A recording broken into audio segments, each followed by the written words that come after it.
Are you okay? How do you feel? How would you feel if you were hit by 20 shots? Hey, you have to try. Promise you won't die.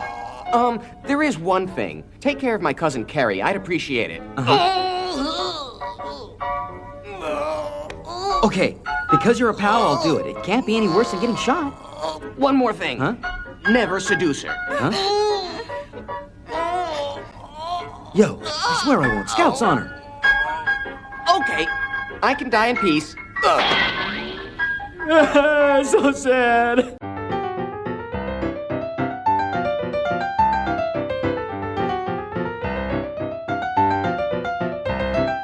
Hello and welcome to Comic Book Movie Oblivion, the podcast about feature films based on comic books and comic strips that people have stopped talking about. We are your hosts, Jordan and Kumar, that's me. And me.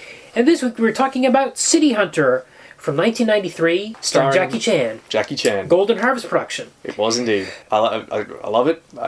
Dun, Yes. dun, dun. Yeah. I always thrilled to see it. Yeah, it was actually, my exposure to that was from watching Jackie Chan movies. Same. Like, again and again, especially from this era and from the 80s. And I just got so used to that's why it freaked me out when I saw Mutant Turtles a few weeks ago. I was like, what is going on? That was crazy. I've never seen anything other than a Jackie Chan movie. A Jackie Chan movie. Yeah, that was crazy, actually. Yeah. I also am a big Jackie Chan fan. Watched it a lot as a teenager. Yeah. And as a young adult. They used to be shown on SBS. Right. Okay. Often on Saturday nights. Well, I had only seen a few living in Canada because there was, until the breakout, Rumble in the Bronx, that was like the North American breakout. Until that happened, they were very sparse. I feel like I had seen something because I remember I was so excited when Rumble came out. Right. But then when I moved to Japan, I started renting them because they were very easy to get there, and I would watch them without English subtitles.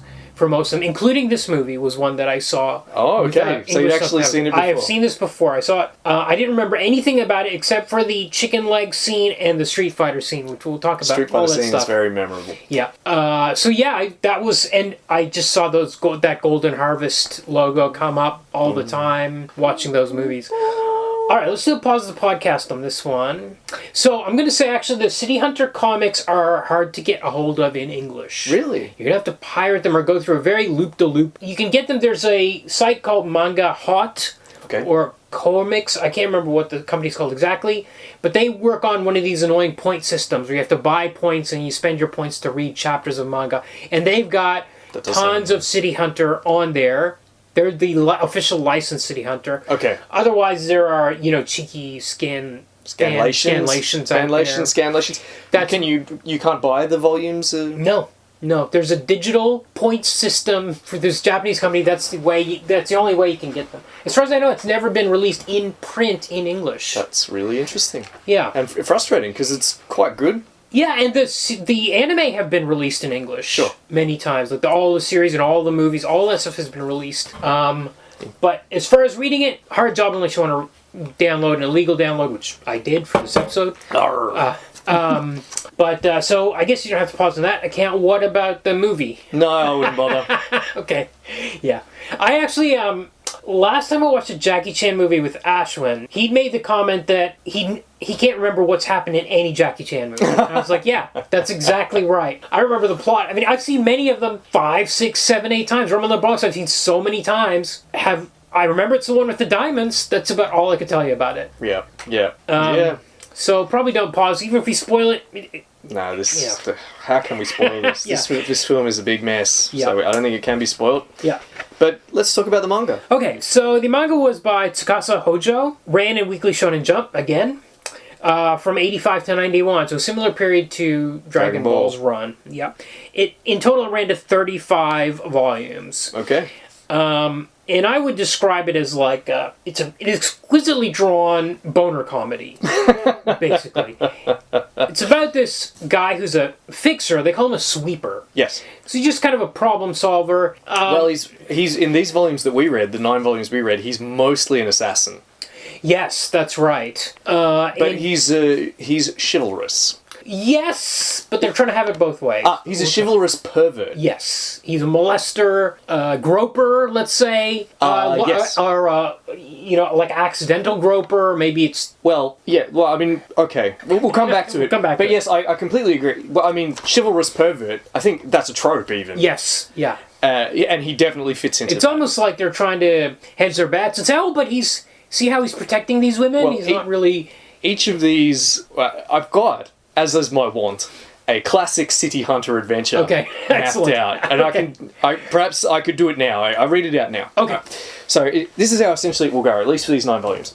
Ciity Hunter pursues, or hunts, or is pursued by a villain. That's how it'll kick off. He will then feel up or hit on a girl. But then, almost usually not even a scene or two later, he will then perform a chivalrous act that belies his earlier perversity. So it will be refusing to sleep with a drunk woman. Yeah. Or, saving someone that's about to be molested. Or, yeah, in any performing, and specifically a chivalrous act towards women. Yes. So it's to cancel out. Yes, his earlier, exactly. They're trying to have their cake and Yeah. eat it too. They're trying to be like, we want to have all this fan service in here, but then they're also trying to say, well, actually, he's a good guy. Yeah. Like, how Yes. can you complain about his Yes. actions? Well, when it counts, he's good. Yes. Yeah. Yeah. So he'll do light sexual assault, but but he will back off. Yeah. And he won't perform what he considers to be an indecent act. Yeah. Then he will dispatch the foe with gun Carter, I've written here. Right. Oh, yeah, there's some crazy gun work in this series, which we'll talk about. And finally a single word, mokori. Which I think translates to something like boing. Yeah, mockery, I think it would be the sound effect of literally something being hard. Yeah, so he might not be usually right. cracks a hilarious boner. At some stage, yeah. Often close to the last page. Yeah. So there you go. That's a classic Ciity Hunter adventure. Yeah. So it's also, I would say, it's kind of a, I don't know what to call the genre, like the client genre. So almost every episode or every couple of chapters, a new client comes in that needs some problem solved. Well, he's a bit like a PI in that respect. I mean, we've called him an assassin, a sweeper, but essentially this is a little bit like a noir. So I say a little bit. His clients approach him. He's like a PI. They have a problem. It's usually they want him to commit some kind of murder. And the client will leave a message, a message that says XYZ on the bulletin board at Shinjuku Station. Yeah. I wonder how they're going to handle that in the new movie. I don't think there's a bulletin board at Shinjuku Station anymore. It's the biggest train station in the world, isn't it? Yeah. Even in the 80s, it was. But anyway, there was. I guess there was a bulletin board, and people leave a message. Well, and it's an underworld kind of thing because he's very much an underworld kind of figure. Yes. Yeah. He's not on the right side of the law. No. So it's a bit like the Equalizer kind of thing, that kind of genre. Except it's not that dark. It's really. No, it's quite A lighthearted. goofball kind of comedy most of the time. It was hugely popular. We haven't even mentioned that there was an anime series, there were 3 anime theatrical movies, 3 TV movies. Then there was a Chinese movie in 1991 called Savior of the Soul, which Wow. was a unofficial, like they stole the plot but changed the names. Right. And then in 1996, we didn't discover until last week, there was a sequel, almost a sequel to this movie. And then in 2011, there was a South Korean TV series, 20 episodes. Yep. In 2014, there was a Chinese TV series. Yep. Couldn't even find any information on that one. Very underground. And then there was a live-action Japanese TV series in 2015, which was 9 episodes based on like one of the sequels. Okay. So this is a big deal. It was a really big deal across Asia. Yeah. Very popular. But it's very, plot-wise, it's pretty rudimentary. And as we've said, it's just Formulaic. a client. Yeah. Client shows up. It's the formula. It's very much the formula. I guess the appeal was in the gags or the perversity of it. The art is really good. Yes. You're rooting for him Yes. because his perversion is humorous. A little like Dragon Ball. It's like the characters in Dragon Ball. That kind of cheeky, funny, Yeah. not sleazy. Well, he's more sleazy than the Dragon Ball characters. Oh, I don't think it's aged well. Well, he's definitely sexually assaulting people. Yeah, and it's not like when Yamcha accidentally sees Bulma. You know what I mean? And he's got this incapacitating fear of women. We don't have those kinds of elements that are playing against each other here. Here we have a guy that's really just trying to feel up women. He's just really horny. Yeah. Yeah. But, yeah. Yeah, you're right. In that sense, it absolutely hasn't aged well. But it's funny. Yes. And it must have been hilarious. Yeah, absolutely. And like I said, he's got a heart of gold. You root for him, even though he's a cold-blooded killer. Yeah. He's usually killing. The artist will tell the story in such a way that you're just rooting for him regardless, because the people he's killing are often really, really despicable. Yes. Serial killers, stuff like that. Serial killers, match-fixing evil boxers. Yeah. Yeah. Drug peddlers. Yes. Yeah. There's the gun violence is very casual. And the gun ownership is very casual. I want to mention that as well, because in Japan it is very, very difficult to own a gun or have a gun license. And here it's just it's a very easy thing. He kills people, no problem. But drugs are like really insanely evil, like the most evil thing, which is kind of how it was even when I was in Japan up to 2004. People talk about drugs like the worst thing you could imagine. It's almost like it's just all the propaganda seeped right in, and everybody believed it completely. And it really reads that way in this comic. It's like the guns are fine, the murder's fine, but drugs, drugs which you wouldn't expect to have, they have crazy effects. Like, that's another thing. It's like reefer madness kind of effects. Or super predators. So, and I think around about volume 7 or so, or volume... Chapters. Oh, okay. Yeah. Chapter 6 or 7. Yeah. Ciity Hunter and his partner become the target of a, I think, South American drug cartel. That's right. Yeah. And what they do is they give PCP, yeah, or angel dust as it's called in the comic, to people, and those people become crazed zombies. Yes. Who feel no pain, no fear, and just keep coming until... And yet at one stage, one of them is working with Ciity Hunter. He's like helping him explore some clues, and then suddenly turns on him. I reread that like, over how and over. How did he switch? Like he was totally in control of himself, and then suddenly went angel dust insane. Well, drugs are just like terrifying magic. Yes, exactly. Terrifying voodoo or necromancy. Yes. And they can perform terrifying feats of strength. Yeah. I mean, some of it... This is all just straight out of, like, Say No to Drugs, 1980s. Yes, exactly. Propaganda about or Clinton-era pearl-clutching inner city crime rhetoric. So... I would say it's more Nancy Reagan. Right. She was the Say No to Drugs. And that, so, absolutely. So, okay, when we start the story, we've got this character, Ryo Saeba, the quote-unquote sweeper. He works with his partner, Makimura. Makimura seems to be like a PI, more of a PI, like a straight, he has like a legit job, but they're partners. He's the straight man. Yes. And he has a kid sister that we keep hearing about, but we haven't met yet, named Kaori. So then we get the first story, which is about this boxer who's injured in an accident, and then he gets a chance to make a comeback, but a rival boxer is trying to assassinate him. This first chapter is like, you raised your eyebrows when I said noir, but this first chapter is pure noir tropes. That's true. That is true. And the girl has his girlfriend has cancer. Dying of cancer. She's dying of cancer. So she signs her in order to pay Ciity Hunter to do this job of catching the rival boxer that's trying to kill him, or he does end up killing him, right? Or some. It's the first scene. Yes, that's right. This box. We see a man walking with his girlfriend. Then he's killed. With his dying breath, he says, "It was so and so. He killed me." Yeah. We later find out that he is the underdog in an upcoming boxing match with that guy who is the champ, who has made a remarkable recovery after being run over, as it turns out, by the boxer he's facing. Yes. So this is the second attempt of the boxer to take him out. The boxer wants to be the champ, lacks the ability, so he is... just killing his rivals. Yeah. He's fixing them by either killing or threatening to kill their family members, because his new opponent, the one that replaces the champ, he corners him in a park and threatens to stab his little sister. Yes. And so... it's great. Ryu's sitting in wherever, shoveling in noodles or something. And then the willowy girlfriend comes in. I need your help. I can't pay you, but I'm dying of cancer, and here's my life insurance. She signs over life insurance to him. And he's like, okay, doll.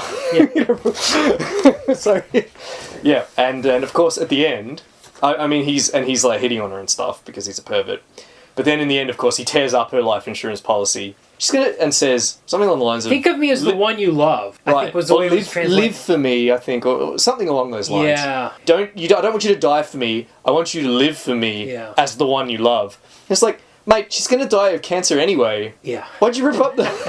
Yeah. But it's all very dramatic and straight out of it's very. Well, we haven't talked about how he actually killed the rival boxer. Yeah, this is because it happens in the ring. He kills him in the ring. He's fighting in the ring, and he has this gun with like a gold hollow tip bullet of some sort. It's a golden bullet. And Ryu is sufficiently accurate that he can hit him in the ear with the golden bullet. Yeah. And the bullet will then flatten out and simulate a heavy knockout blow. So killing him, but no one will... Except for a giant hole in his head? Yeah. Well, I guess there's no hole because it went through the ear. And his head's full of gold? Surely if a boxer dies in the ring, they're going to do an autopsy, even if he dies in the ring? It doesn't matter. This is magic. They're going to find this magic bullet. This is the good magic. It is a magic bullet. It's a magic golden bullet. Yeah. Anyway, this is the good magic versus the evil magic of the drugs. We've got the good magic of Ryu's gun kata. Yes. Well, that doesn't even compare to the second chapter, where he goes... This second chapter has the best... I must say, the translation here is really funny. It is good, yeah. There's a fantastic... So there's a man targeting women in Shinjuku, and the case is known to police as, quote, the Shinjuku random woman targeting rampaging murderer case.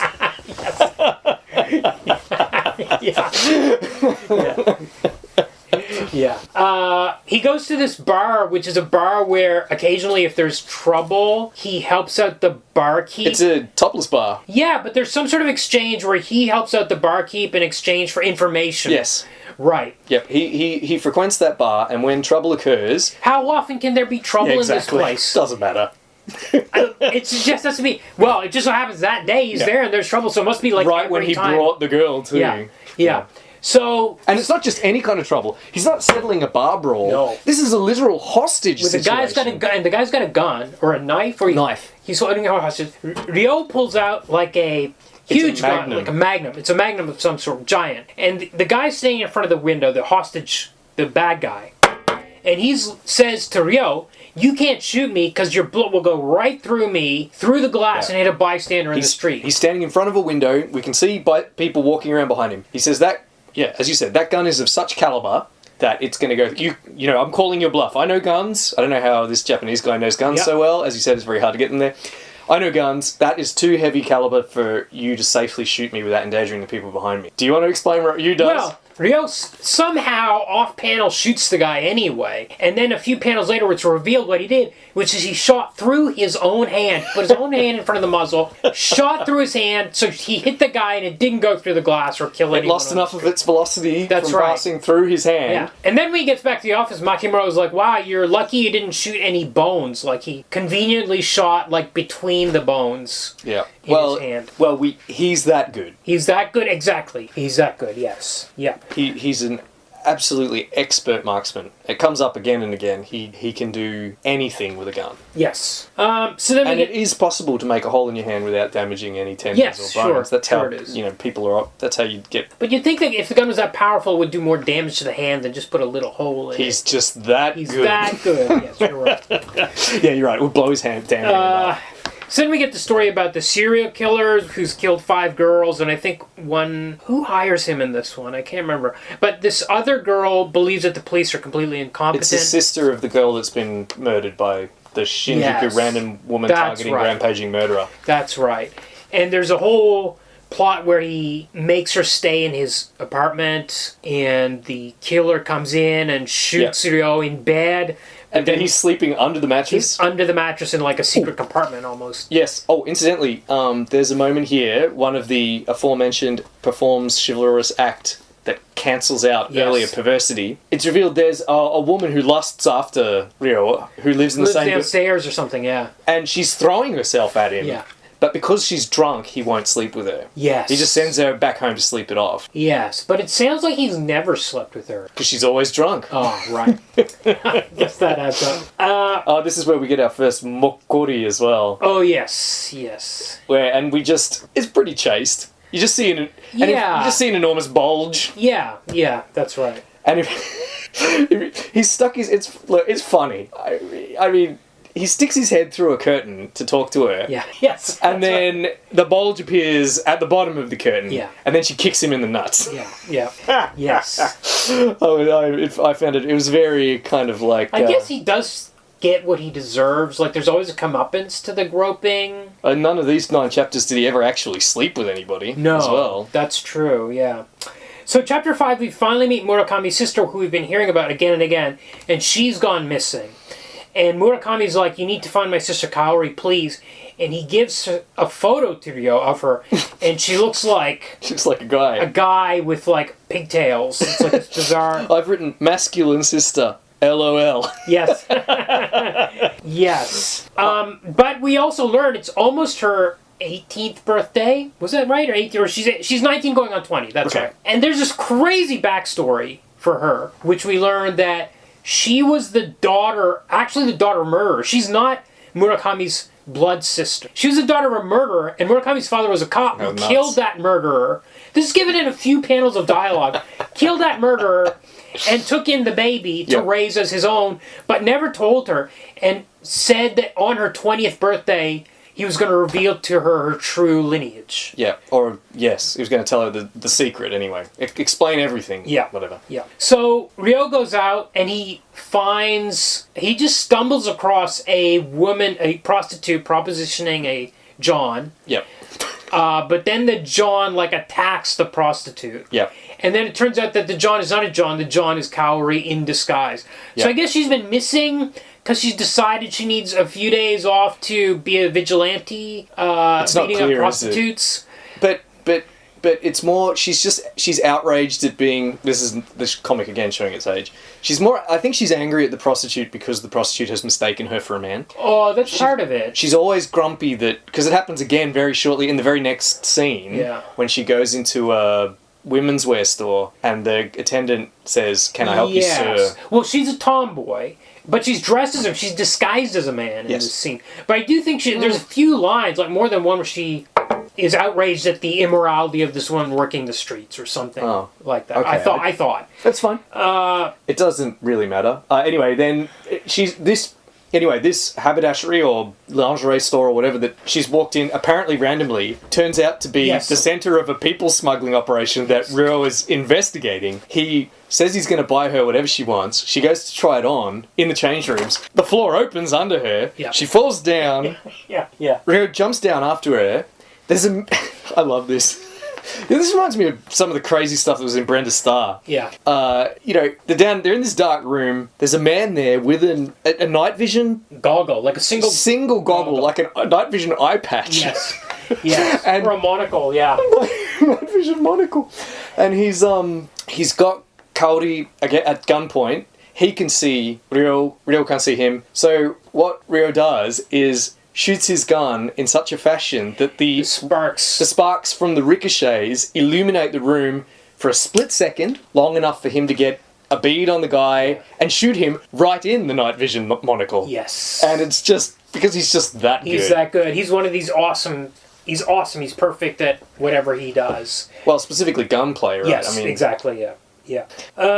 So now we get this evil South American mob that's moving into Tokyo. They're trying to take over. And they're the ones that are fielding the Angel Dust zombies. Yes. And they want to get rid of Ciity Hunter and his partner because they think they're going to interfere. They're variables that they can't control. Yes. The head of the drug cartel is some sort of control freak. Yes. And they actually try to recruit Makimura initially. They bring him in for a meeting and Makimura refuses. They end up killing him. Yeah. Well, an Angel Dust guy ends up killing him. They try to attack him first of all, but then Makimura turns out to have hidden depths. He's easily able to fend off their attacks, I think with knives.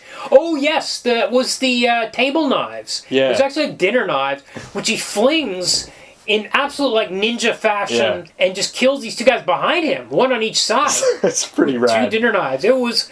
I can see why this comic's popular. It's pretty cool. Some crazy stuff that happens like that. But unfortunately, I mean, it's been revealed that he's a badass, but unfortunately there's a bigger fish, and it's a guy on Angel Dust, and he kills him. And Ryo finds him, and is, with his dying breath, he says, take care of Kaori. Take care of Kaori. Again, so this is just vintage kind of storytelling. But it took about 7-8 chapters to get to what now will be the core of the series for the next 7 years or whatever, or even beyond that. Okay. Where it is Ciity Hunter and Kaori as the team. Yes, gotcha. But that's how we've established her as the member of this squad, let's say. So in chapter 8, suddenly they're moving Kaori's stuff on the bus. Just happens to have been a bank robbery. Bank robbers just happen to be on that same bus. Again and again in the series, right place, right time. And it's not like the main mission, it's just some side mission.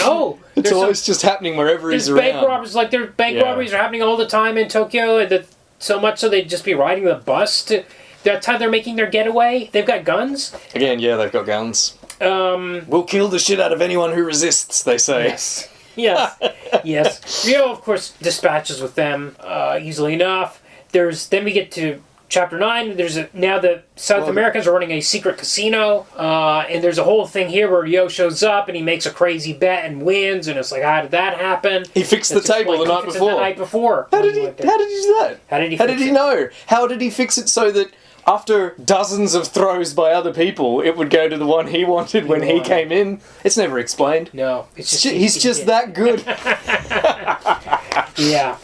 Yeah, now chapter 10, which was the last one we had available from the official translation, was one of my favorites because Ryo has been taking out some of these lieutenants, these South American drug lord lieutenants.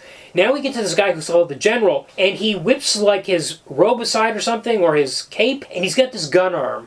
By which I mean, one of his arms has been replaced with a gun. Yep. And I'm like, whoa, this is like next level. Okay, this is the kind of stuff that's going to happen in this series. Yeah, that's right. This is when it's... And he's obsessed with beauty. This is also this General. Order. In order, yes. He's got a painting of, what is it? Is it an ocean shore or something? Yes, that's right. And it's all about tranquility and perfect order. Yeah. And he likes things to be just so. He hates messiness. Yes, and they're running a jewelry store which only sells stolen jewelry. And Ryo comes up with this scheme to come in there and spray pig slop all over everything, and then pigs come in and eat all the jewelry. Yeah. This is all in the same chapter with the gun arm. All this stuff was happening. I was like, where did Ryo get half a dozen pigs? Where did he get the pigs? Where did he get the pig silage to spray all over the... It doesn't matter. No, it's just... Because it's so cool. That's what happens. Like, this general hates this because he's like a neat freak. Yeah. So like, the idea of his jewels being eaten by filthy pigs, now they've got to be butchered to get the jewels back, or they're going to come out in pig shit. Yeah. Like, this is the ultimate insult. This is really kind of... I don't think it's that far from Fist of the North Star type storytelling. Like, if you remember, like, certain characters like Hart hated the sight of blood, like it drove him berserk, even his own blood. Oh, there's a couple of Fist of the North Star references in this book, did you notice? At one point... Okay, I don't even... Should I go into this? Yeah, go for it. In the very first chapter, Ryo is punched in the face, and he says, Hidobo! Oh, yes. And it's a nonsense word that's only other mention is in Fist of the North Star, and Hart says it. Right. Okay. I think when he's dying. Yeah. And it's supposed to be, I think, a slurring of "I'm in pain" or "that hurts" or something in Japanese. But Hidobo. Yeah. There's a. Fine, Goku shows up here for one panel. During the scene where the prostitute had mistaken Kaori's gender because Kaori was in disguise, and then Ciity Hunter says she'll be from now on she'll be wondering if she's dealing with a man or a woman, and then you get a little Goku in the corner of the panel saying should have done a pat or something like that. There's a lot of little jokes in the margins too. There's little gags in there, and I think the translator's done a really good job. I think. Yeah. I really like I do like it. Yeah. It's a really smooth read. And so the tone is really interesting because, to me especially, because it's drawn so realistically. It's unlike the other cartoony stuff that we've looked at it's like the opposite of Dragon Ball in a sense, which is very rounded and chippy and cartoony and is funny. Here we've got a lot of the same level of humor in some ways, but it's drawn in such a realistic way. The art reminds me a little of Fist of the North Star, except without the grotesque proportions, gigantic humanoids. Yeah. Everyone's just drawn beautifully. Yes. Yeah. I did really like the art. Yeah. The thing we didn't get to in this volume, the first 10 chapters, is the recurring mallet gag, which is when Ryo does something naughty, a grope, or says something, often Kaori will just knock him on the head with a giant, cartoonishly sized mallet. Yeah. So she doesn't really have this mallet. It's just like a visual representation of her displeasure. Yeah, I guess. But what is... I don't know. That guy's really got a gun arm. I mean, those pigs really ate those diamonds. Maybe it's... I'm not quite sure what world this... Well, it's really like an enormous cartoon hammer. Yeah, it is. It is really a Looney Tunes type of hammer. And it's hard to say... I don't know. I'm not sure if we're... Good point. We might be missing the point if we're trying to figure out if the hammer really exists or not. We might be... That might be the wrong way to read this completely. It was definitely... I mean, I only read the first 10 chapters. Yeah.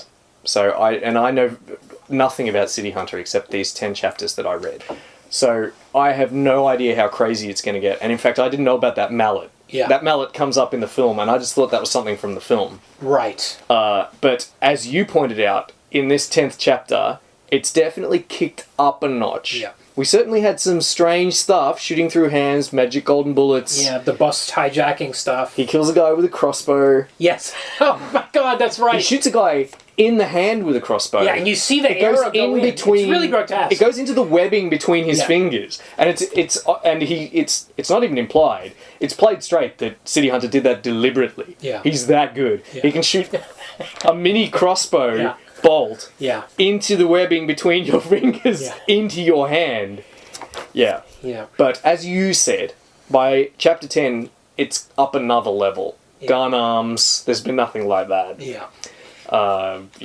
Pigs. Yeah. We're getting really into... You can't just have standard clients anymore. You've really got to amp things up. And we're only 9 chapters. Yeah, in. yeah. This has 7 more years. Yeah. I think there's even a shift from when Murakami, Makimura, when he dies, that's also kind of there's a shift there, not just in terms of plot, but like tonally, it's kind of all over the place. I'm not saying it's a bad thing necessarily, but it's like, oh, here's some actually his death is crazy because basically he's been all beat up by this guy that's been hopped up on angel dust. He shows up at the door of either Ryo's apartment or their business, and he's like dying, and he falls into Ryo's arms. It's 1 page, this sequence. He falls into his arms, and the first thing he says to him is, "What do you want me to tell Kaori?" So like, oh my god, are you okay? Let me get you to hospital. We'll patch you up. My partner, I'm so sad. No, none of that. What do you want me to tell Kaori? He says, he says some things, blah, blah, dies. There's almost no emotion around any of this. Because it's business time, Yeah. You see, because he plays it being, he's got all these perverse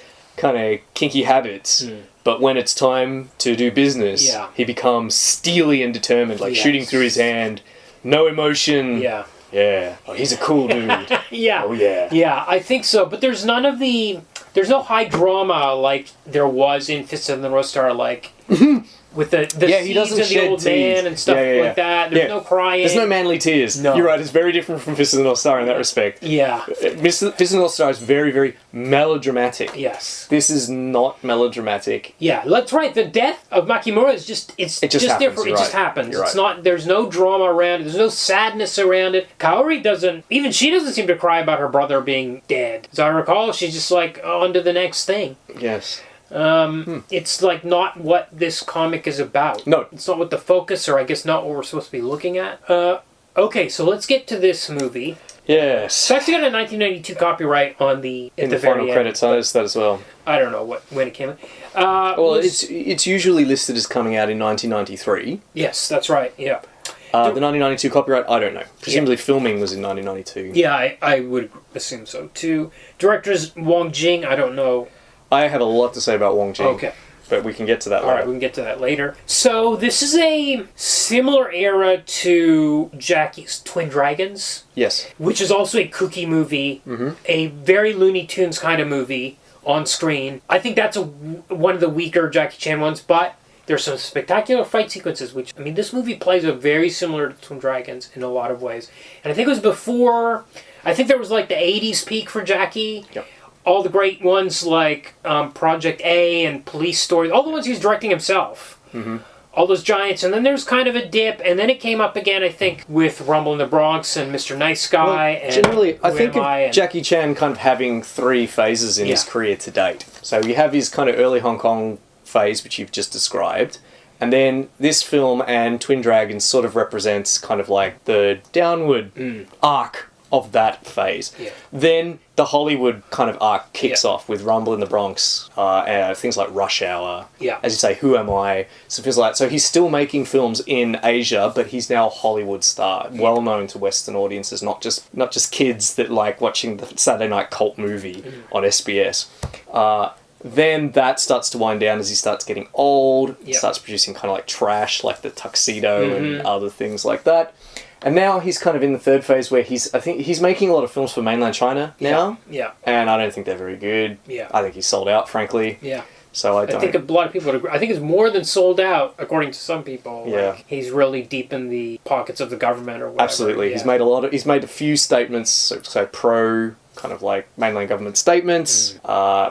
Yeah, it's a shame. But we'll always have Police Story and that stuff from the first phase of his career, which I absolutely love. Yeah. Yes, but this film sort of, on the downward slope of that first great phase of his career. Yeah.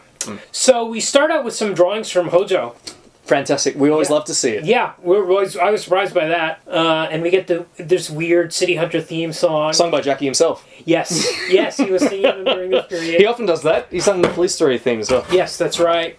And we get a bizarre introduction here where he speaks to camera and he says, "Hi, my name's Joe. They call me the Ciity Hunter." Ciity Hunter. They call me the Ciity Hunter. It's a very Dick Tracy-ish looking opening sequence where there's no backdrop. It's just like a color. Yep. And he talks about him, how he had a partner. His partner was killed. It's done in a very cartoony kind of way where he's gunned down by a line. Very surreal. So it's like a stage. They're on stage, and as you said, there's no background.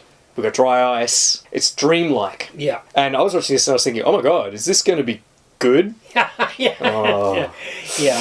So there's literally a line of gangsters who gun down Makimura. By the way, every version, every dub, every sub uses the Japanese names, which is why I'll be using the Japanese names. Yeah. Oh yeah. Whereas in the actual Cantonese recording, it would have they have Chinese names. They have sinicized names. So yes, that's right. His name is Maobo or something like that. It's as close as they can get to. Mengbo.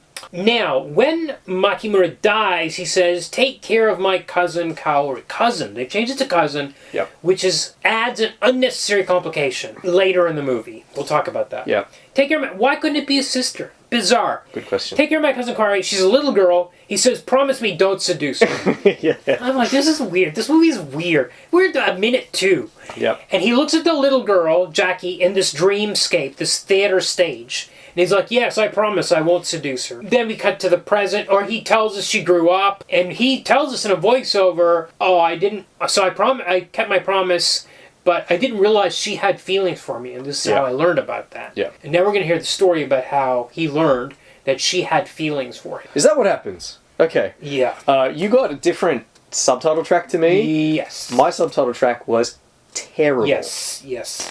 Terrible. But it almost won't matter for most of them. I completely agree that it doesn't matter. You sent me that very text. Yeah. So you sent me a message today saying, "Oh, have you watched it yet? Because I've got a better subtitle track." Yeah. And I'm like, it's too late for that. Yeah. I watched this with Vannie, my wife, who speaks Cantonese fluently. She was incredibly annoyed by the subtitles. Yeah. Because they were completely I don't know, wrong. that's the track that's like the one you find most when I was Googling around. I was like, where can I find subtitles? It's not just completely wrong, but often it's gibberish. Yeah, absolutely. So I had no clue that we're getting the story of how he found out about her unrequited love for him. Okay. It just seems like it's just that. Well, it doesn't matter. It doesn't matter. In fact, even the subs I watched, well, actually, that scene might have been the same one, because it was about 5 or 6 minutes in where I was like, this isn't working. But even then, I didn't know if he was talking about the next scene or the whole movie, and I still don't, actually. He says, "Here's how I found out." And I was like, does that mean the next scene or the whole next hour and 40 minutes? Maybe it is the whole hour and 40 minutes. I don't know. Whatever. So now we get to a scene where he's in a hammock. Yep. He's having a dream His about apartment, being in incidentally, is another kind of almost dreamscape type setting. Very weird apartment. Very weirdly dressed, this set. Yes. I don't know quite why it's like this. There's actually a car. There's like tires. Yeah. So there's like a He's in a car in the hammock. ceiling or something. There are very, very high ceiling. Yeah.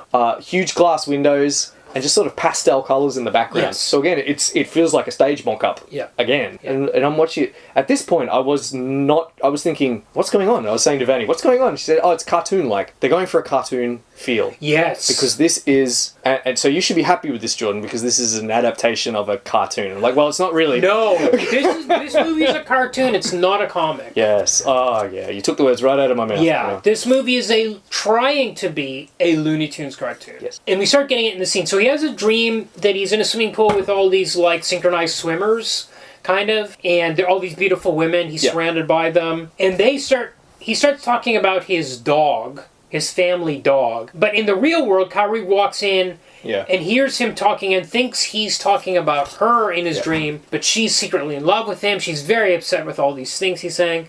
Yeah. Blah, blah. We get all these kooky sound effects, the boing kind of really cartoon sound effects, non-stop. And music that's telegraphing to us that this is supposed to be hilarious. Yeah. Throughout the movie, constantly, these sound effects and this music. This film tries to wring every laugh, no matter how cheap, out of every single frame. Yeah. Not just scene, not just shot. I agree. But every single frame of this film has a boing or a goofy sound, and to me, it just sucks any enjoyment out of it, frankly. Yeah. Well, we'll talk about it later, but I mean, there are some actually spectacular fight sequences in this movie. Well, what should be spectacular. They should be. But they're and they not. are, except for the soundtrack, the sound effects and the music, which are telling me this is hilarious. And I'm like, this is actually incredible stunts are happening, incredible fights are happening. Well, what should be incredible stunts, what should be incredible fights, but you can't... I'm not enjoying them. Yeah. I'm not on the edge of my seat. I'm not... I'm distracted by the constant boings... The cuts, there's a lot of hard cuts all the time. We'll cut to Jackie pulling a face. Yeah. I mean... I think instead of watching, like, these are two guys, like, the antagonist is a martial artist himself, the guy that plays McDonald. Yeah. His name is Richard Norton. He's in several Jackie Chan movies. He was the bad guy in Mr. Nice Guy. Yes, he was. And Who Am I think, as well. I think he was in both of those. He's active up to the present day as a choreographer, and he still often appears in movies. He was in Fury Road. Okay. As the senior imperator. Right, okay. And he did the choreography for that film too, or at least he worked as one of the choreographers. Okay. So, an impressive dude. So, seeing Jackie Chan throw down with this guy in the final scene, we're jumping ahead, should be great, but I just hated it. Every second of it, because every time it looks like instead of panning out, it reminds me of that final scene in Fist of the North Star where one of the guys was out of shape and not a martial artist. Yeah. So they had to keep... We couldn't see a wide shot. Yeah. We just had to keep going in close. Yeah. It's the same thing here, except we keep going in close to see the hilarious expressions on Norton and Chan's faces. Especially Jackie's face. And I think part of the problem is casting Jackie as Ryo Saiba. Yeah. Because Jackie's screen persona is a nice guy who's an ordinary guy. Yeah. He's not the guy who can shoot through his own hand and is the best at everything. He doesn't normally play a womanizer. That's not his persona in his movies. Yeah. And to have him come in and be the guy that's like, I'm going to attack that terrorist instead of run away from him. Yes. He's miscast. Something's wrong here with the formula. Yes. To have him go in there and fight the guy and be making these goofy faces, which is not... I mean, he's got to be making the pained faces and running away, not stopping to mug for the camera. I think that's... Mugging is the word. Like... He's gurning. Yeah. It's so over the top and it's constant. It never lets up. Yes. And it doesn't matter what kind of scene we're in. It doesn't matter if it's an action scene, a drama scene, a quote-unquote comedic scene, an exposition scene. Yeah. It does not matter what kind of scene it is. Yeah. We will have silly sound effects and mugging for the camera by every actor. Yes, by every actor. By the way, a lot of scenes... A lot of long passages in this movie that Jackie's not in. Yeah. Where the other actors are running around. But we'll get to all that because there's a reason it builds up to that. Yeah, we do have to. Okay, so he's having this dream. There's a scene where he shoots a clock, an alarm clock that goes off. When she comes in, one of the things she does, she kicks him, and then she kicks him in the hammock so he falls out of it. But she also has a fantasy about hitting him with the mallet. The giant mallet. Yeah. So this is the first instance we get of the mallet in the movie. They get hired to find this missing girl named Kyoko. Yep.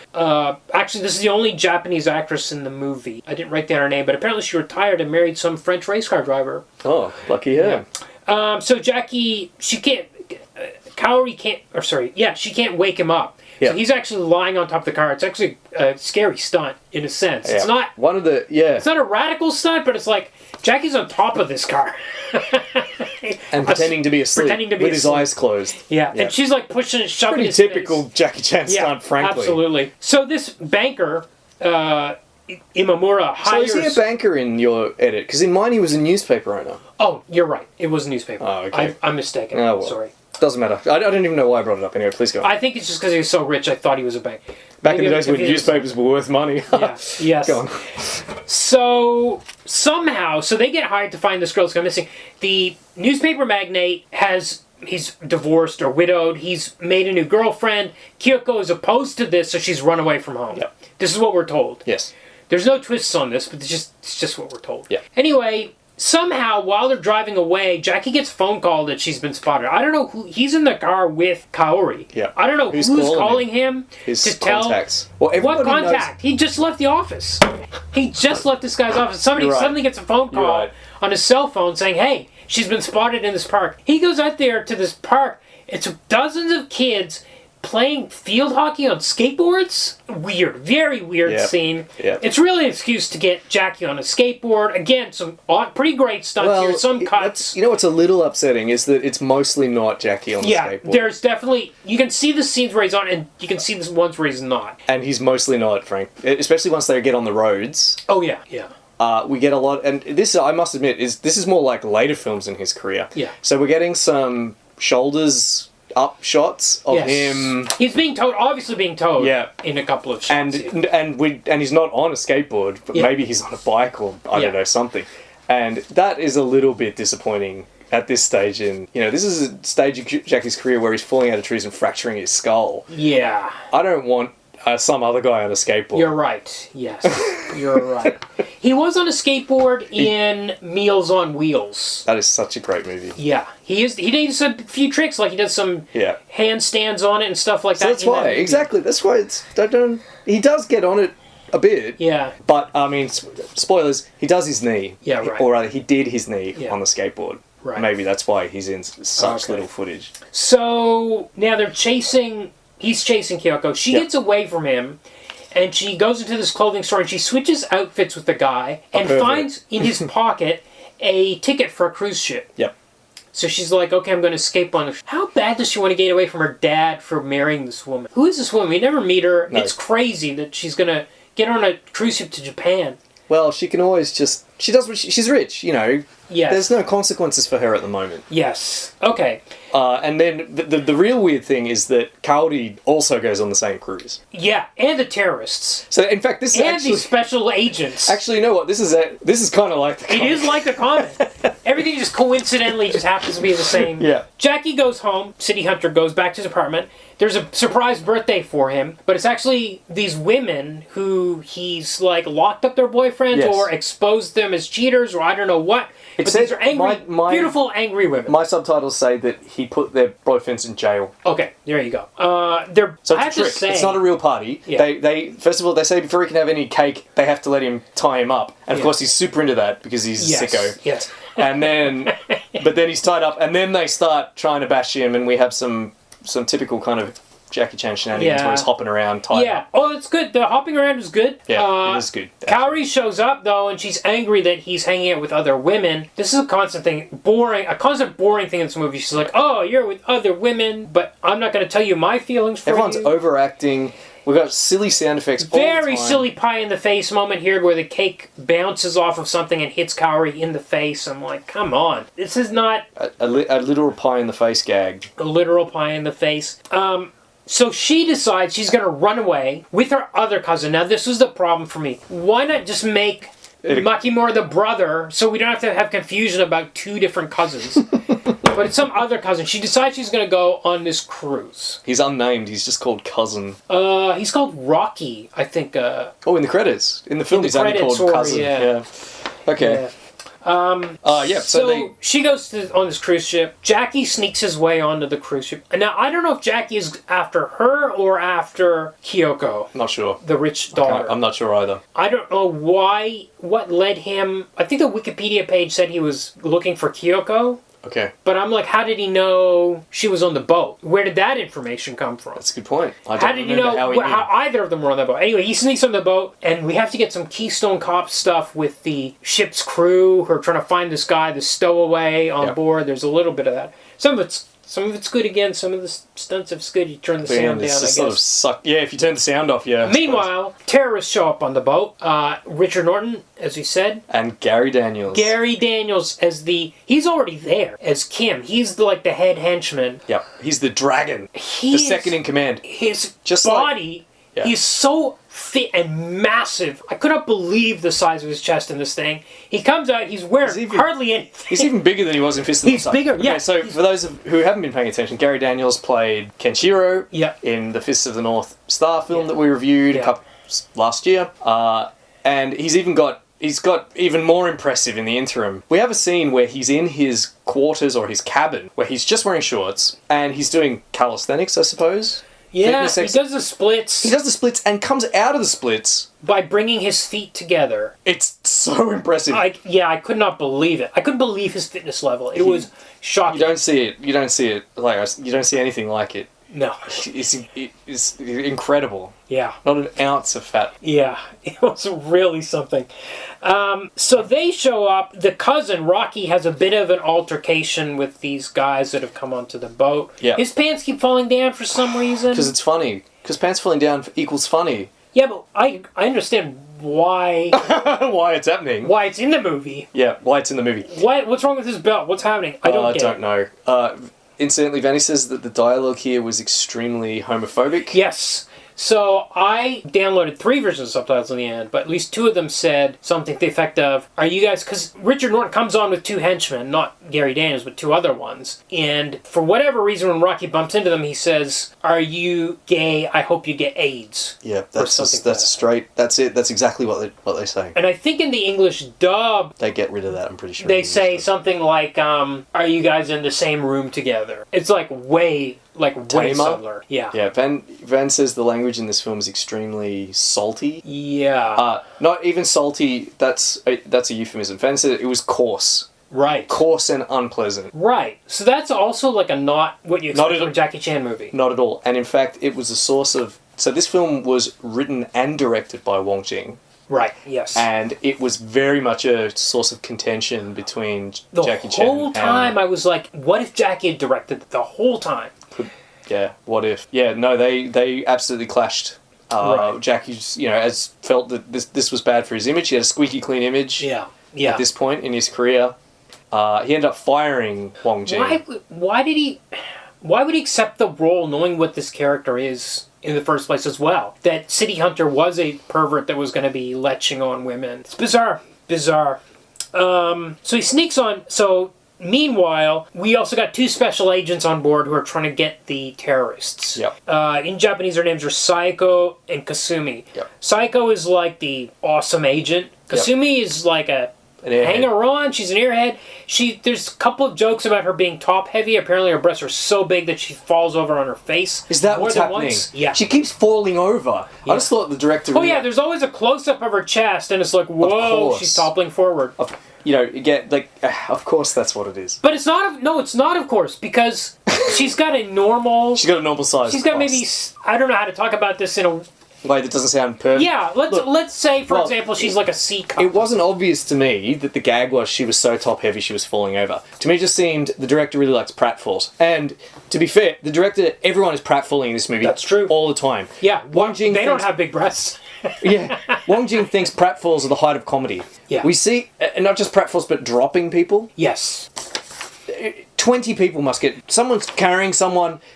once. And I feel like... Or you could make it a running gag two or three times. Like, remember, so you know what it reminded me of was the scene in Police Story 2 with where he's on the moped and his wife is getting pulled and like falls and stuff. Yeah. It was like they were trying to get to that level.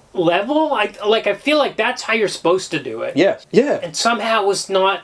No. It's constant. Yeah. Constant.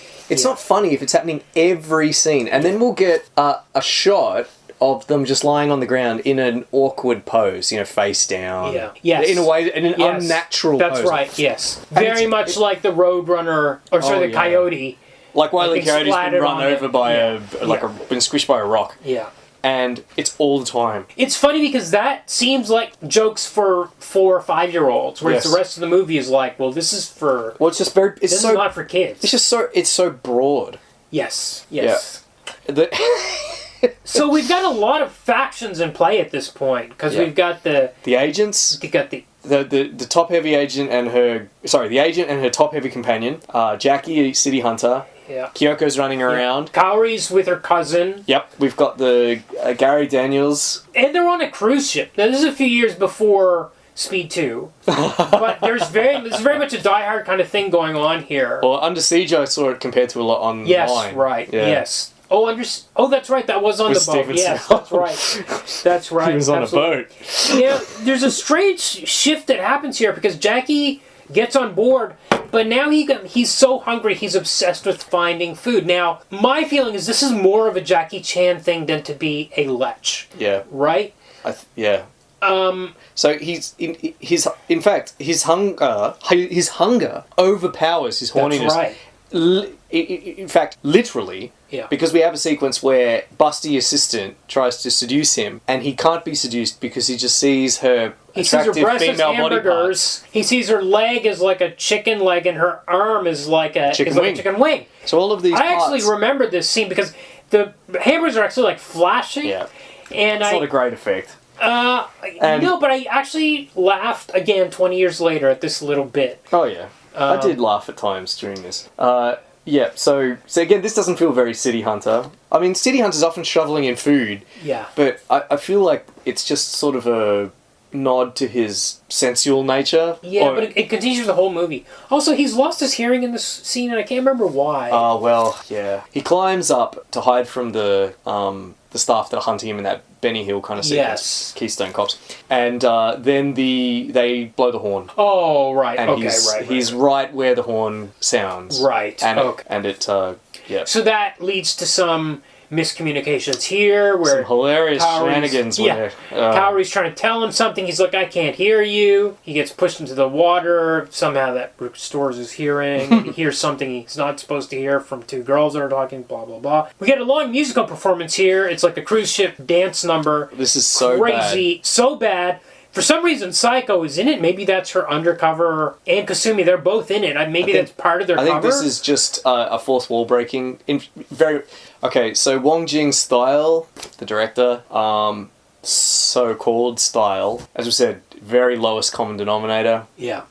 One thing he does is anything like current events or currently fashionable things, just shove it in. Okay. Anything those rubes will do the Leo thing. Yeah. Click their fingers and point at the telly. Thing! Right. And this is a song that was popular at the time. A novelty song, essentially. Oh, okay. Van remembered it clearly from her childhood in Hong Kong, because she was living in Hong Kong in actually, I think she'd come to Australia already by 93. But she remembered it. Yeah. And, and the two guys singing it, that obnoxious duo, they were radio personalities of the period. Oh, okay. And that's the only reason they're in it. Yeah, yeah. They're just these twerps, basically. Yeah. Yeah. They have major roles in this movie, like they're in it. Yeah. A lot. Major roles, but not plot central roles. It's a cameo. Yeah. They have cameo roles which have an inexplicably large amount of screen time. Yes. Because, this is how this guy makes films. Yeah. So now we get the terrorists in their cabin. Yep. Discussing their plan. Yep. And we learned that they're actually thieves. They're planning to like hold all the billionaires on the boat for ransom or something like that. I don't know what their plan is. You know, eventually they just end up taking their wallets. Yeah, and then shooting them. Yeah, but we'll get to that. Yeah, but I do. And Jackie later on confronts Richard Norton, the head terrorist, and says, "You're not a terrorist. You're a thief. This is Die Hard." Yeah. Right? Yeah. Exactly. So, oh, by the way, there's a lot of fat jokes in this movie, or comments on people being fat. These, like, bony women, or like, you're fat, you're gaining weight or something, or... Hilarious. Anyway. The card sharp. Yeah. Oh, yeah, this guy. This is another cameo. Another faction, effectively. Another character that this shows is another faction. Again, but this is a cameo, again, that's been given an not an inexplicably large amount of screen time. This is a very famous Hong Kong singer, Leon Lai. Okay. One of the quote-unquote Four Kings. Okay. So everyone watching this film in Hong Kong would have known, and beyond, in kind of greater Eastern Asia, would have known who this guy was. So the way you're describing it to me, I can see part of the problem, which I couldn't see myself as I watched it, is they're trying to service a lot of cameos in the movie, which is bad for any movie, where it's like, look at this guy, this guy, this guy. Well, this film is like, this isn't an exaggeration, this is like 30 to 40% cameos. Yeah. So while they're discussing the plan, one of the terrorists accidentally fires a gun. By chance, Kyoko's in the next cabin to theirs and hears the gunfire, and they attack her because they know somebody. She screamed, so they know somebody's next door. Yep. They send someone in to shoot her. They send someone in. Now, at some stage, this is the point in the movie where I really lose track of how people are meeting each other. Somehow she hooks up with Jackie. Yep. Jackie is going John McClane. He's trying to hide from the terrorists. The terrorists go into the performance area, which I guess is the casino area where all the screens are. And they announce their plans. Like, we want all the billionaires, whatever. We want your money. Jackie's hiding, scooting along above. Rocky sees him and offers to tell the terrorists, much like Ellis in Die Hard. He's like about to turn on Rio. But, okay, so now the good guys... But he doesn't. He's actually blocking the terrorist view of Jackie. Yes, but he is trying to tell them... It's his only heroic moment. I guess. But why would... Why did he make up some other story while he's blocking their view? I don't know. Nothing in this film matters or makes sense. Yeah. Because as soon as he walks away, Jackie's on the big monitors. Yes, that's right. Yeah. The camera picks him up. So, Jackie and Kyoko go into the cinema. Yep. Game of Death is playing. This is one of the only... This is probably my favourite bit in the movie. It's the scene where where Bruce Lee's fighting Kareem Abdul-Jabbar. Two of these terrorists are giant black dudes, and Jackie had boasted that he could... Bruce Lee's no big deal. I could beat three of those guys. Sure enough, there's two guys. She actually has to steal some moves from Bruce while Bruce is on screen. It's pretty funny, and it's kind of clever, actually. Yeah.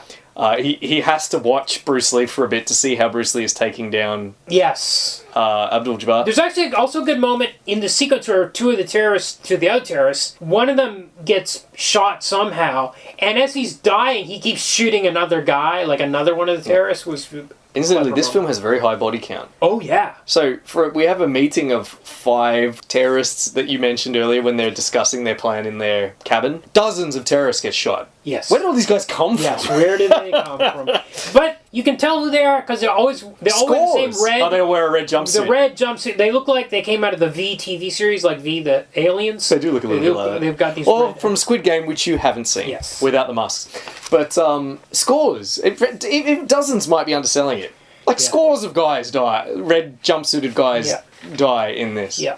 So meanwhile, our two radio announcers, they get some sort of telegraph machine to signal for help, and it actually forms the letters "help" in the sky in cartoon letters, which then fly away or something. Bizarre cartoon. Scene. It's part of the cartoon aesthetic. Bizarre scene. So, as you pointed out, this is like a live action cartoon. Yeah, it is where somebody would fall into the dust and the dust would form a word over their heads. Yes, it's that kind of thing. That's what it's like, yeah. Meanwhile, Richard Norton, our main bad guy, decides he's going to play Baccarat against against each hostage. Yeah.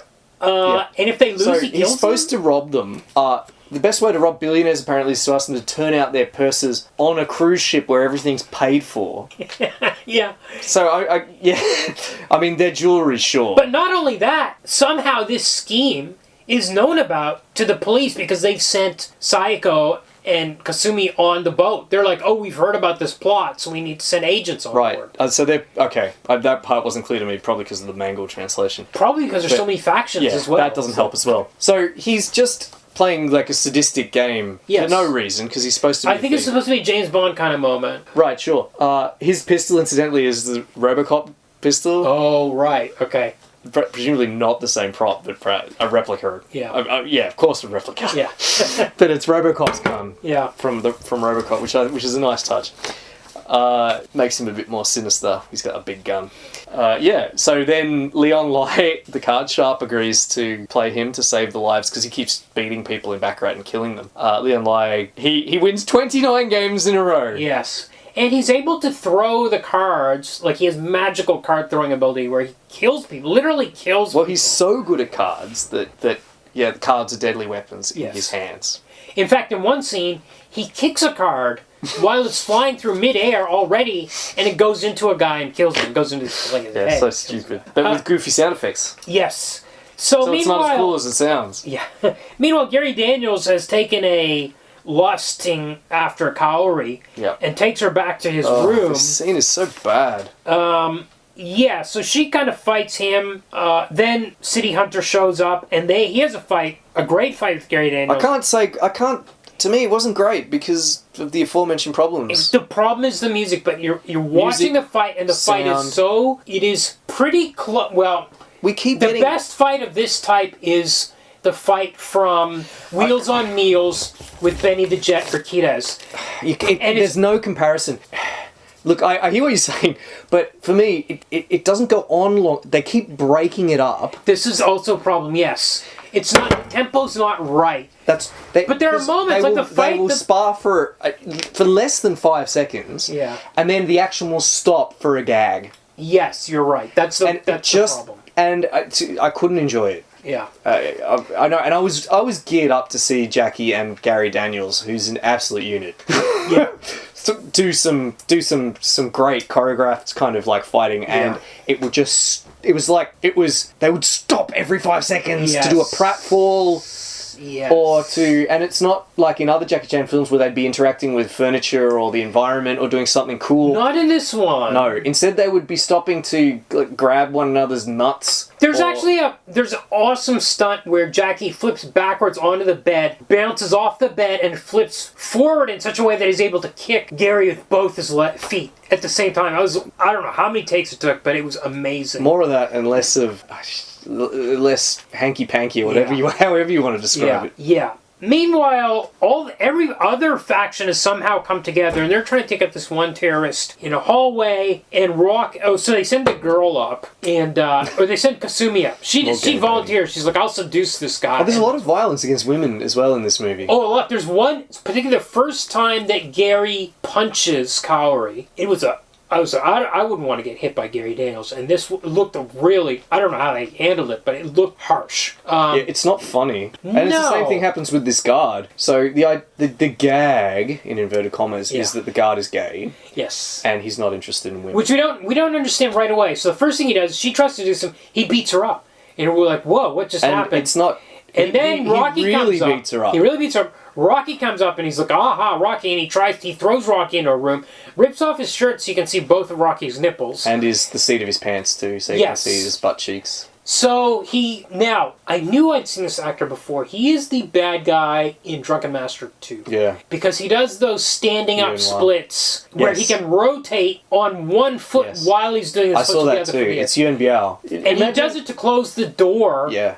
Why? Imagine casting him. He's the most sinister in Drunken Master 2. He's the most sinister dude. Yeah. And why is he in this? How much were they paying him? He had to play a perverted gay guard that sexually assaults. I mean, he's an evil terrorist. I mean, yeah. But we only know it's him because he does that. He stretches his foot up to above head height. Yeah. And just gently closes the door. Yeah, with his foot. It's really that one shot is like, oh, that's who that is. Yeah. So Psycho had a suitcase full of guns and grenades and stuff. Yeah. So she takes everyone back to her room and arms them all. These are civilians. She's like, here, everybody have a gun and all these weaponry. It was a little bit crazy. For some reason, so after The fight between Gary and Jackie was interrupted by Richard Norton. By the way, he's called MacDonald. This is a hilarious joke in the movie. Yeah. He says, "My name is Donald Mac, but you could call me MacDonald's." Come on. Are we really doing this? The whole film's like that. Yeah, you're right. So MacDonald had interrupted their fight, and he said he's going to execute Ciity Hunter at dawn. Why? Shooting like in front of a firing squad. Bizarre. Yeah. Totally bizarre move. Yeah. Takes him out there. Okay, that's interrupted. There's another... Kyoko comes out and begs for his life by promising to pay them anything. Yeah. And to which they reply, well, we'll shoot him anyway, and now you're our hostage, so great plan. Yes. But then Tits McGee, or whatever the hell her name is, the busty sidekick. Yes. Oh, yeah. She tries to interrupt, she falls on her. And I now know that she overbalances because of her hilariously huge chest that is in fact normal sized. Yes. Yeah. So to me it was just like she just fell for no reason. Exactly. It wasn't until the second time that I really figured it out, or remembered or something, but anyway, yeah. There's actually some moments, this movie has some moments, like when Jackie runs down the front of the cruise ship from deck to deck. Yeah. That was wild. Yeah. If only those sound effects hadn't been there, and the music, I was like, oh my god, I can't believe he just did that. There's another thing where he runs, there's a classic kind of running through a corridor where there's explosions going on behind him. Yeah. And then he throws himself out, does a flip off a balcony, lands on his feet. Yes. Yeah. That was wild. Yeah. But there's not enough of it, and of course it's ruined by the kind of like tension draining, goofy music. Yeah, and slide whistle kind of stuff, yeah. Yep. Oh, here he goes over the balcony. He's just outrun 5-6 explosions, and of course it's Jackie himself, which is always... Man, the fact that he lands on his feet, it's like a 5-meter drop. Yeah. Yeah. It's so great. Yeah. Meanwhile, Thunder Team arrives. So, the Taiwanese army has sent some forces. So we've got another faction. So this is the I think this is the guys that the obnoxious radio they sent for help, and this is the help that's arrived. But it just means more people in it. So it's a lot of people running around on this boat at this stage. Yeah. Jackie goes to the little arcade. Yep, there is a little arcade, yes. He crashes into an arcade cabinet, and suddenly... Well, actually, but as he emerges from it, Gary Daniels, who he's fighting in here, has turned into... Ken from Street Fighter 2, which and is we've got the Street Fighter music. So Jackie's sort of become electrocuted. He's fallen in the arcade machine. He's received an electric shock. Don't really know what's happening. Is he in the arcade machine? Yeah. Is he hallucinating this? Doesn't matter, because... Best part of the film happens now. Yes. Or the one that everyone knows that this film for, and it's where Gary Daniels and Jackie Chan fight one another as characters from Street Fighter 2. I think Gary stays as Ken. But Jackie rotates through a few of them. The two radio guys show up as Dal Sim and Guile. Yeah, and there's a bit where the Dal Sim does his stretchy arm attack. Yeah. And I must admit, it looks a lot better in this than it did in Flying Guillotine. Oh, yeah. Call back to last week when Ashton mentioned a Master of the Flying Guillotine. Those guys are quickly dispatched. Jackie is E. Honda. Yes. The Japanese sumo wrestler, complete with face paint and kind of loincloth. Yeah. Incidentally, you might have noticed in the credits, he's not credited. The character is not called E. Honda, it's called E. Hondi. Oh. Because Jackie Chan... His deal with Mitsubishi? Yes. Well done. How did I... Well done. In the opening scene when they're driving that convertible, I saw the Mitsubishi. This era, Twin Dragons especially, there's Mitsubishi in every Jackie Chan movie, especially Twin Dragons. But when I saw this, I was like, oh yeah. That's very impressive. So yes, he couldn't be called E. Honda because of his deal with Mitsubishi, his promotional deal with Mitsubishi. Astonishing. Then... Again, so this is pretty cool. It's not a great fight scene because there's a lot of silly camera tricks. They sort of speed the film up. Yes, but in this scene... Okay, I'm going to defend this. Yeah, please. There's no way you would be like, oh, they better do all this with no wires and no special effects, like the E Honda, like the rapid punch stuff. No, they're trying to recreate the video game in live action, which they do. Yeah. Far better than the Street Fighter movie did in any way. Well, because it's so over the top. It is and so camp. over the top. It's very camp. And they use all the sound effects from the game and music from the game. So that we've taken out the Super Nintendo version of the game attempts to... It's Kumar's favourite kind of adaptation. Yeah, they... Utterly faithful. Yeah, they haven't tried... They've taken out all the Looney Tunes stuff that's in the rest of the movie. That's not in this scene. This scene is like, we're going to go all this craziest shit imaginables happening in this moment. where suddenly, and when he turns into Chun-Li, that was the best. Oh, well, we haven't even got to that yet. Because that's like the Jackie Chan in supposed to drag. be the Chinese character. Yeah. Right? So... Jackie Chan in drag. Yeah. As Chun-Li. He looks alright. Yeah. And he's doing like he's doing all her moves, like her celebratory moves where she... Yep. The yatta. Yatta, throwing her arms in the air, very girlish. Yeah. It's great. Yeah. Well, what did Vannie think about the scene? Because I knew she was a hardcore Street Fighter player back in the day. She was indeed, yeah. She liked this scene. It's about the only part of it she liked. Okay, good. So finally, I think when he does the upside down spin kick, maybe that's when he beats. Yes. When he beats Yep. Gary Daniels in this moment. Then he's restored to normal. Yeah. The energy drains away, and he's back. Yes. Then, so Thunder Team and the terrorists have been shooting it out. Yep. Heaps of mooks are dying. Donald Mack is still alive, and it's time for the showdown. In the casino, in Yes. front of the screens, on the stage. As I said before... Well, McDonald has laid bombs. Yes, he's planted And bombs he's all over used the them place, to that's kill right. most of the Thunder Team, now Yeah. that all of his terrorists are dead.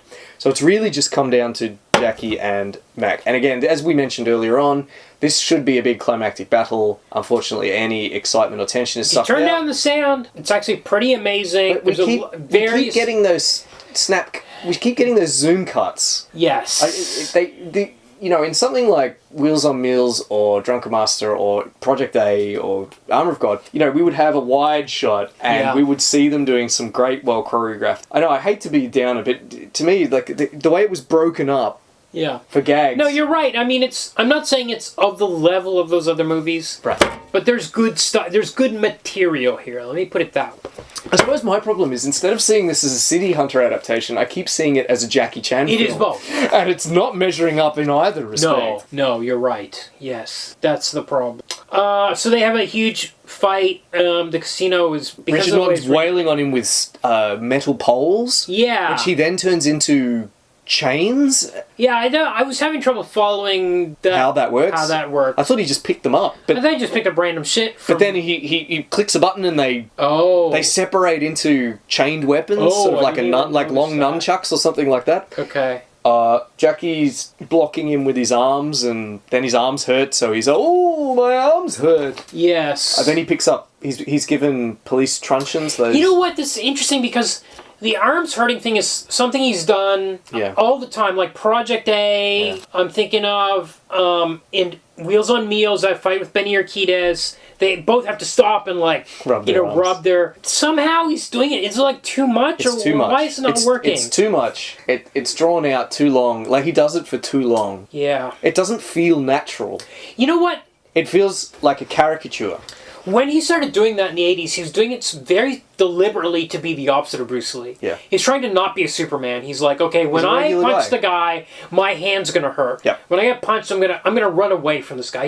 He said, I'm gonna do everything the opposite of Bruce Lee. It's not like, you're right. I feel it's like not part like of the that. problem is the Ciity Hunter persona in here is part of it too, because it's like, is he jumping into battle with this guy? Is he like the best at what he does, or why is he sometimes like gurning? And I don't know. It's all mixed up to me Because it's very hard to process. it's what just was going on everything. here. But the kitchen sink has just been thrown in. Yeah. Anything that the director thinks will get a laugh is getting thrown in. There's Yeah. no animating spirit, or there's no consistent vision for what the character... Like, if Wong Jing thought it would be funny for Ciity Hunter to get sore arms after blocking, a metal pole, then, by God, he was going to get sore arms from blocking a metal pole. So I'm assuming that Jackie choreographed these fights. I don't know. I don't know. I didn't look at the credit. But he usually... Even if he wasn't directing, I would have to assume that him and his choreographed all this stuff and all As you that. say, these scenes should be great, and it'd be cool to see some, I don't know, rough cuts or behind the scenes footage. I have to say, I did forgive the movie a little bit when we got to the end credits and we got the bloopers. Yeah, I do. I love Jackie Chan bloopers. Because it was really like, wow, like as much as this movie was failing on so many levels, it actually did the stunts in a normal Jackie Chan way that people were getting seriously hurt.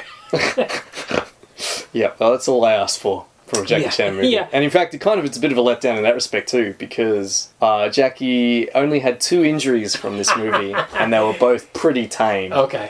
As I said, he blew his knee out doing the skateboarding scene. He had to go to hospital for a couple of days. The only other injury was a dislocated shoulder. Right. Okay. You know, when you compare to, I don't know, like I mentioned Armor of God earlier, where he fractured his skull and almost died. Yeah. It's pretty slim pickings. So when McDonald blows himself up, he accidentally steps on his own trigger and blows himself up. This is a key point because, as we mentioned, the body count in this movie is huge. There's one other moment where Jackie is fighting a guy and grabs his gun, and the guy pulls the trigger on himself. The gun is pointed at himself. He says, "That wasn't my fault." And Jackie says, "That wasn't my fault." So Jackie doesn't kill... He's not responsible he kills lots of deaths. No, he kills people. Oh, okay. No, because I also noticed that. Because he specifically says that wasn't... I was like, oh, they're trying to keep the film's this on the trying to Disney have it side. both ways. Yeah, okay. But much more so than the comic. So, yeah, he's the designated hero. He's not supposed to be killing people. So in that scene, we established that he didn't try to kill that guy. That guy accidentally shot himself. But in the very next scene, he's mowing down guys in that movie theater. Yeah, and he also guides Kyoko to kill a guy at one stage. At another point, he picks up the agent. Yeah. So, picks up. He and the agent are fighting. She's stripped down to get better access to all of the guns that she's got strapped onto her legs and what have you. But I think she can't get her gun out of its holster. So, is that what it was? Jackie, maybe. So Jackie picks her up and he points her at people. Yes. And he's swinging her around like crazy, yeah. And he's pulling the trigger on her thigh holster. Yeah.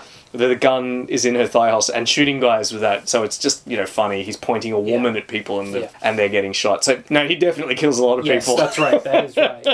Yeah, I was thinking that was her for some reason. But they've tried to have it both ways. Yes, and McDonald steps on the detonator. Kills himself, like in a Disney movie. Yeah. So it's not the hero that does it. Yeah.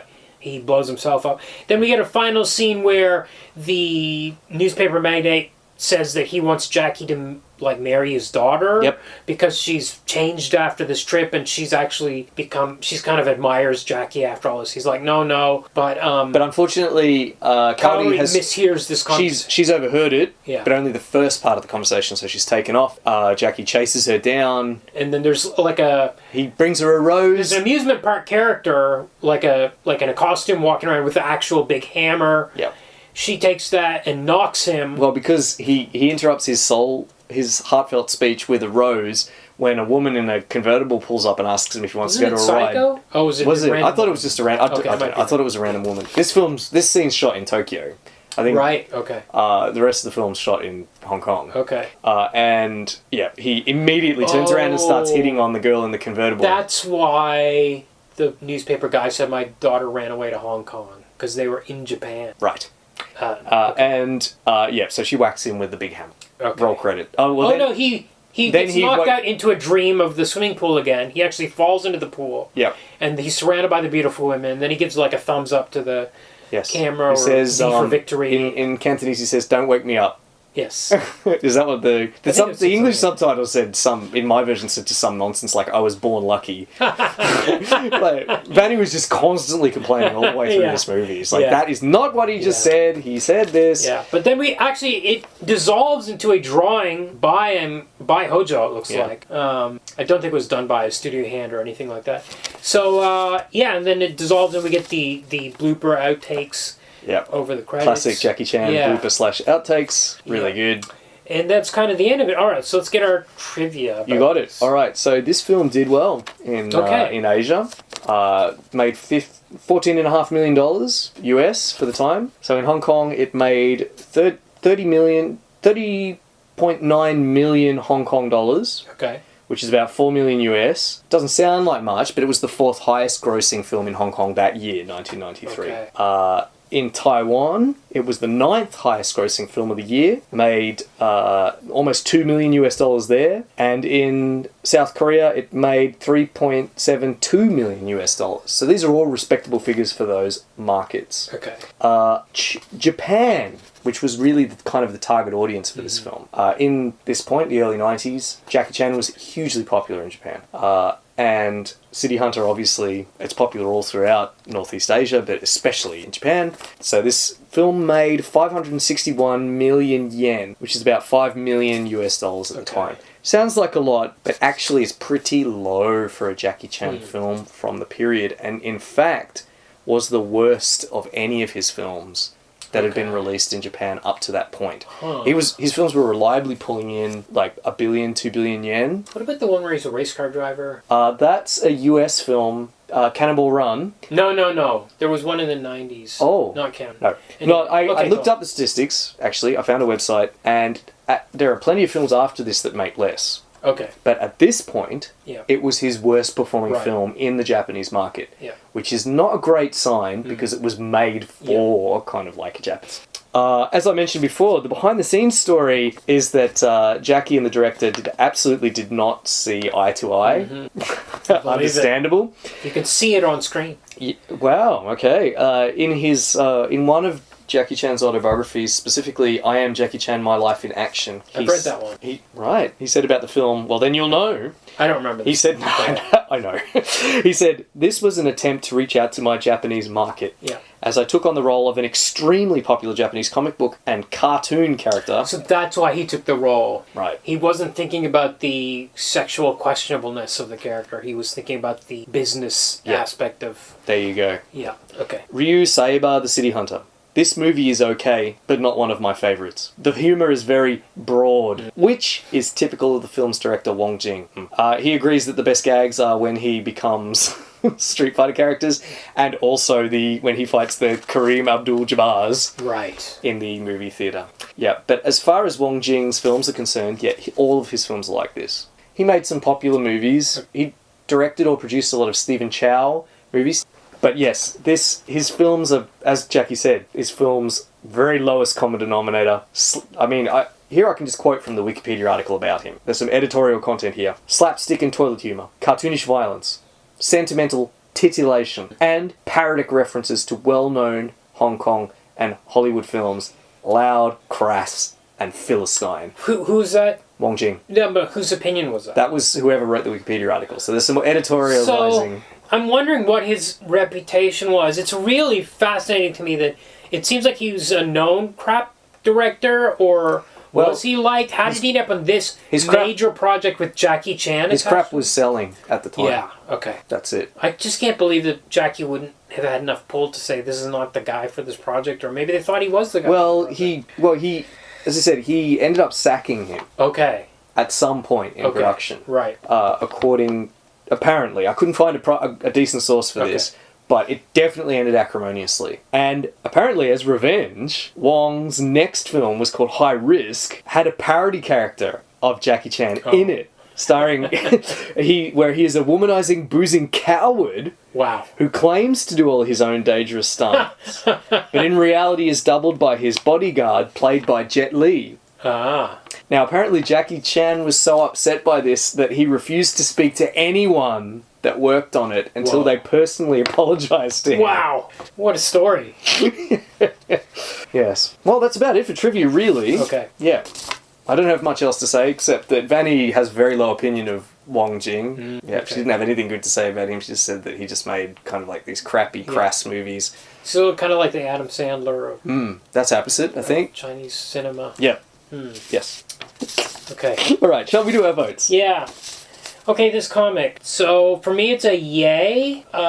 It's a little bit, as I said, I think it's a little bit dated. That's fair. I think it's still enjoyable. And as I said, all the anime versions have been released in English, and those are popular. That's how most people know City Hunter. Sure. Through the anime versions. It's strange that it hasn't been released in the mangas. in an easily accessible version. It is very odd. I don't know why. I don't know. Maybe it even. I mean, I think I know it better from having watched an episode or two of the anime. Sure. I've only read as much as you've read and then seen that, so that's all I know about it, really. I mean, I remember seeing how beautifully drawn the covers were.